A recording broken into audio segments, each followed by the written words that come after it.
జై శ్రీరామ్. శుభోదయం అందరికీ. నా పేరు మహేశ్వరి. మా ఊరు చెర్లపటేల్ కూడా, ఇబ్రహీంపట్నం మండల్, రంగారెడ్డి డిస్టిక్ అండి. మా షాప్ వచ్చేసి మారుతి జ్యువెలర్స్, మా చెర్లపటేల్ గూడలో ఉంటుంది. మా షాప్లో వర్క్ చేసేందుకు వర్కర్స్ కావాలి. ఏజ్ వచ్చేసి 35 ఇయర్స్ వరకు అయితే ఉండాలి.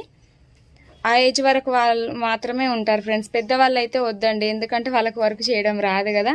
మినిమం 35 ఇయర్స్ వరకు ఉన్న వాళ్ళు అయితే కావాలి. కొంచెం చదువుకొని ఉండాలి. కస్టమర్ వచ్చినప్పుడు లెక్క చేసుకోవడం, డబ్బులు తీసుకోవడం వచ్చి ఉండాలి. శాలరీ అయితే 9,000 ఇస్తాను. ఒక 4-5 మెంబర్స్ అయినా మాకు షాప్లో వర్క్ చేయడానికి అవసరం ఉంది. ఎవరికైనా ఇంట్రెస్ట్ ఉంటే వాట్సాప్కి మెసేజ్ చేయండి, డైరెక్ట్ షాప్కి రండి ఫ్రెండ్స్. ఇబ్రహీంపట్నం మండల్ వాళ్ళు మాత్రమే ఫ్రెండ్స్, ఎందుకంటే తెలియని వాళ్ళు కూడా అందరు మెసేజ్ చేస్తారు, కాల్ చేస్తారు కదా, అందుకోసం అని చెప్తున్నా. ఇబ్రహీంపట్నం మండల్, రంగారెడ్డి డిస్టిక్ వాళ్ళు మాత్రమే. దూరం వాళ్ళు అయితే ఇబ్బంది అవుతుంది కదా, అట్లా అని. ఎవరికైనా ఇంట్రెస్ట్ ఉంటే కాల్ చేయండి, మెసేజ్ చేయండి. ఈ లింక్ షేర్ చేయండి ఫ్యామిలీ మెంబర్స్కి.